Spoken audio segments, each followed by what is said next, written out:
What is going on, guys? Welcome back to Kyle's Gaming. It's your boy Kyle, and I know it's been a while, but I have a top 5 for you guys today. And in today's top 5, I'm doing my top 5 favorite quests from Skyrim. So, of course, as you know, this is just going to be my own personal opinion and what I think are the top 5 best. Obviously, everybody has their own opinion, and they're totally entitled to that. It's perfectly okay.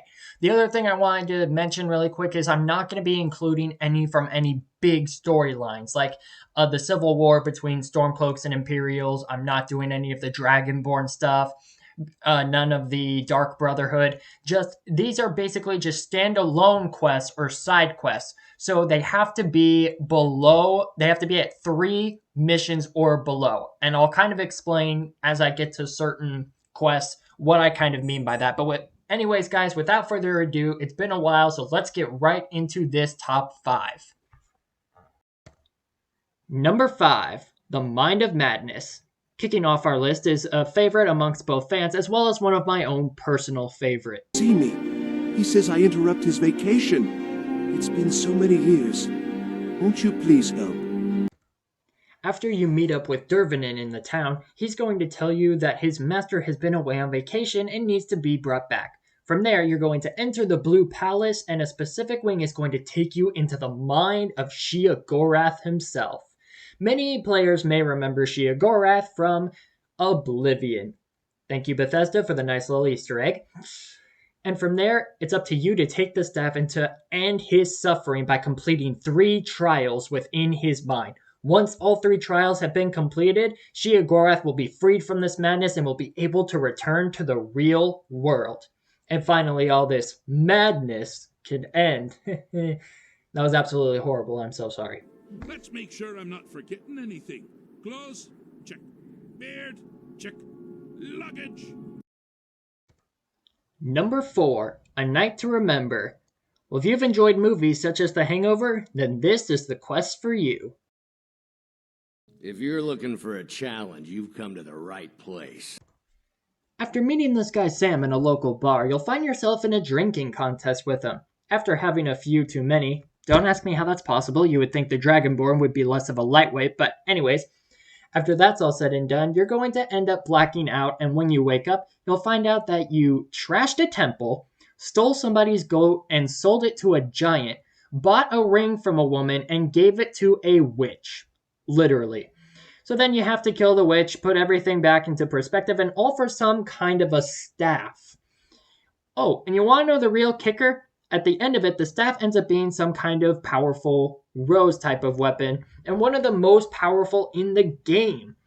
Oh, and your buddy Sam, he's actually Sanguine, the Daedric Prince of Debauchery. So, yeah, all that mischief for a lousy rose.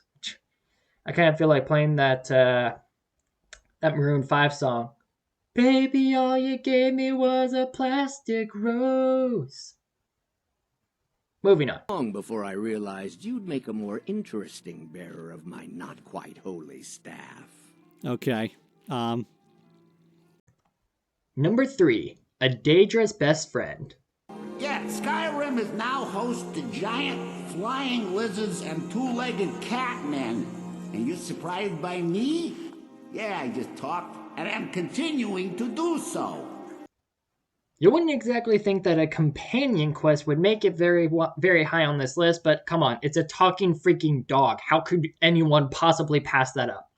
After meeting Barbas outside of a town, you're going to find yourself on a quest with him in order to reunite him with his old master. From there, along the road, you're going to fight some vampires with him, which is totally awesome. Totally just top of my bucket list right there. And then once you bring him back to his master, you're faced with a difficult decision.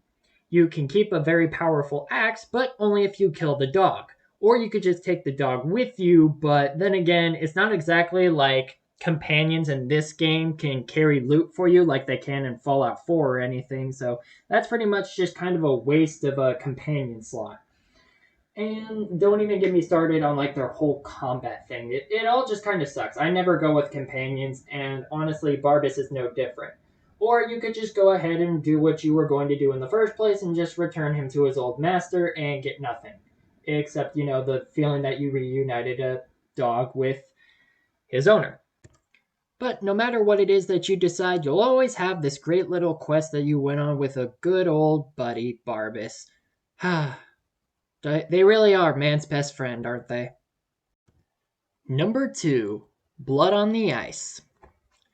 Now, when it comes to detective quests and trying to deduce what all is going on, this one is definitely a cut above the rest. Except for, obviously, the number 1 pick, but, we'll get to that in a minute. It's always the same. Young girl, killed at night, body torn up. After finding a dead woman in a cemetery, you'll find out that there's a murderer on the loose, and it's up to you to find him. Seriously, why can none of these people ever just do anything for themselves? Anyways, from there, you need to head into the house and follow the clues in order to find out who exactly is the killer. But you've got to be careful, as it could end with the wrong person being thrown in jail. Now, this is one of those instances of having multiple different quests at the same time, seeing as how Blood on the Ice actually has 2 parts. Part 1, you'll end up throwing Wunfurth into the brig instead of who the real killer is. Now, obviously, without trying to spoil it, I can't tell you exactly who the killer is, but it is definitely a good quest for anyone who enjoys this kind of deduction. In you go.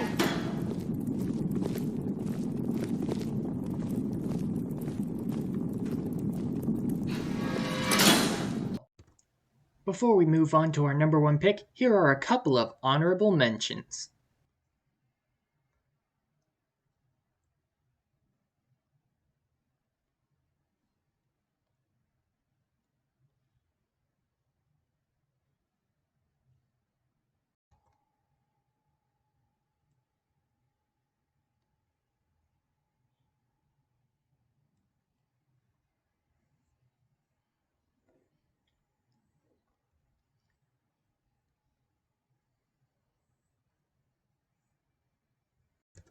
Number 1, The Forsworn Conspiracy. Well, although this one doesn't technically delve too much into detective work and trying to figure out who a killer is, it does definitely carry a lot of weight to it. And it's enough weight in order to put it on this list. We're talking like kilos here. After witnessing a murder in the town, you will be approached by a man named Eltris, who will give you a note telling you to meet him at the Shrine of Talos.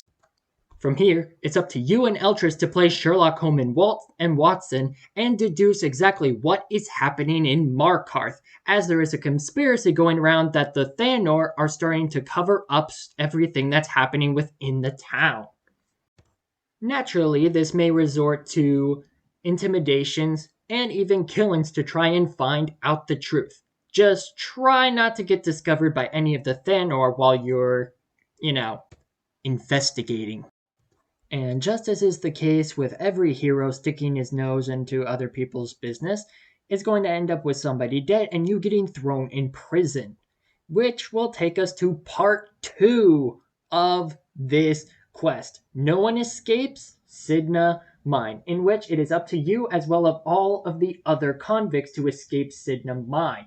You'll travel through old mines, old dwarvish ruins, and you will come out of the city and have to engage in one final brawl to claim your freedom. All in all, it's a well-balanced quest. You've poisoned the Reach with your tainted silver for long enough, Thonar! Over here. Well guys, that is going to do it for me on this top 5. I hope you all enjoyed. If you did enjoy this video, do not forget to leave a like and subscribe to the channel for new videos posted on a regular basis. Thank you guys so much for watching. I will be seeing you guys in the next video.